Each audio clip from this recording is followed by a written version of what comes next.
좋은 아침입니다. 저는 예배부를 섬기고 있는 김의성입니다. 오늘 아침 뉴성교회에 주신 하나님의 말씀은 역대하 8장 11절 말씀입니다. 솔로몬이 바로의 딸을 데리고 다윗 성에서부터 그를 위하여 건축한 왕궁에 이르러 이르되 내 아내가 이스라엘 왕 다윗의 왕궁에 살지 못하리니 이는 여호와의 궤가 이른 곳은 다 거룩함이라 하였더라. 역대상하의 저자로 추정되어지는 에스라는 역대하 1장부터 9장까지 이스라엘의 3대 왕이었던 솔로몬 왕에 대해 이야기하고 있습니다. 그 중에서 저자는 6장이나 할애해 솔로몬이 낳기 전부터 그에게 맡겨진 하나님의 성전을 짓는 것에 대해 초점을 맞추고 이야기하고 있습니다. 오늘 말씀의 8장에서는 솔로몬의 성전 짓는 것 외에 다른 업적들에 대해 이야기하고 있는데 방금 함께 읽으신 말씀이 저에게 와닿아 함께 생각하며 은혜를 나누기를 원합니다. 죄를 짓기까지는 항상 잘못된 첫 발걸음으로부터 시작이 되는 것 같습니다. 하나님께서 기뻐하시지 않는 것을 하는 첫 발걸음이 또 다른 발걸음으로 이어져 결국에는 죄를 범하게 됩니다. 그리고 저희는 가끔 잘못된 행동들을 정당화시키려고 하기도 합니다. 심지어는 하나님의 뜻에 어긋난 결정임에도 불구하고 하나님이 축복해 주시기를 기도하기도 하는 것 같습니다. 역대하 8장 11절 말씀은 솔로몬이 하나님으로부터 멀어지게 된 시작을 보여주고 있습니다. 솔로몬은 이방 여인과 결혼하지 말라고 하신 말씀을 어기고 애굽의 공주와 결혼을 합니다. 그 당시 애굽이 강대국이었기 때문에 아마도 전략적으로 필요한 결혼이라고 본인의 행동을 정당화시키며 결혼을 했는지도 모르겠습니다.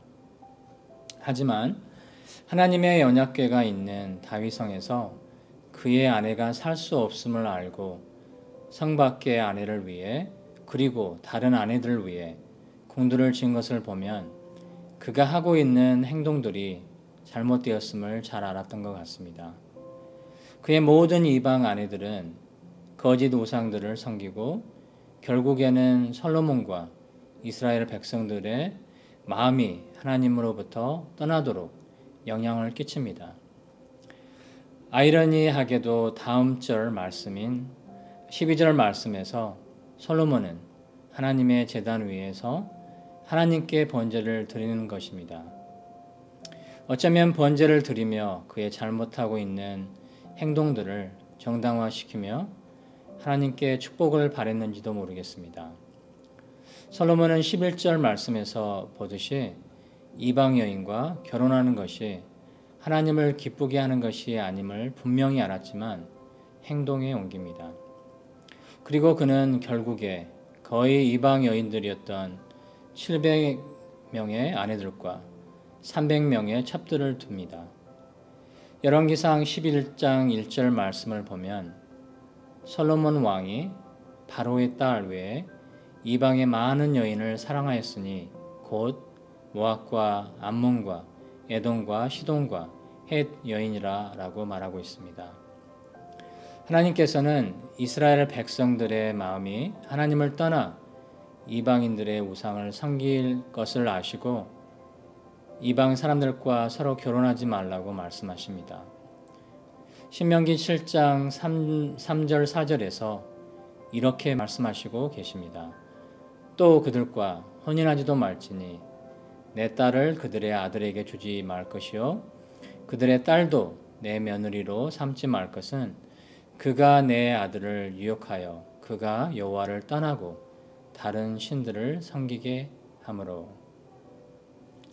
흥미로운 것은 성전을 지을 때 솔로몬은 하나님이 명령하신 것들을 하나도 빠뜨리지 않고 모두 따라서 짓습니다. 하지만 그의 개인적인 삶에서는 하나님의 법도를 성실히 지키지 않고 타협했음을 볼 수 있습니다. 솔로몬은 어쩌면 처음에 자만했는지도 모르겠습니다. 하나님의 법도와 경고를 조금 어겨도 자기는 하나님으로부터 멀어지지 않는다는 자만심이 있었을 수 있습니다.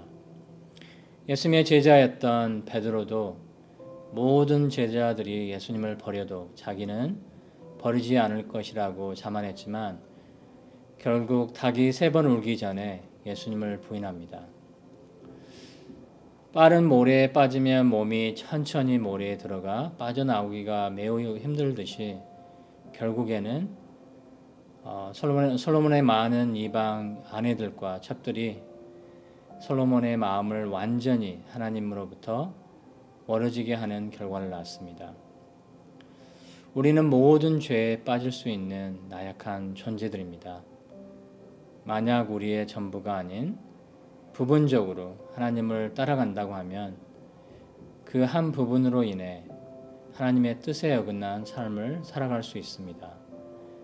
그리고 그것으로 말미암아 솔로몬처럼 우리의 마음이 하나님으로부터 점점 멀어져 결국에는 완전히 떠나갈 수도 있습니다.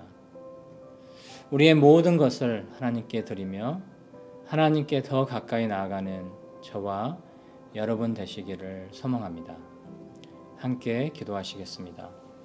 사랑의 하나님, 오늘 저에게 주시는 말씀을 통해 저의 모습을 돌아보게 하시고 혹시 아직까지 하나님께 온전히 드리지 못한 부분이 있다면 이 시간 이후부터는 모든 것들을 주님께 온전히 드릴 수 있는 저희가 될 수 있기를 이 시간 간절히 기도합니다. 이 모든 말씀 예수님 이름으로 기도합니다. 아멘.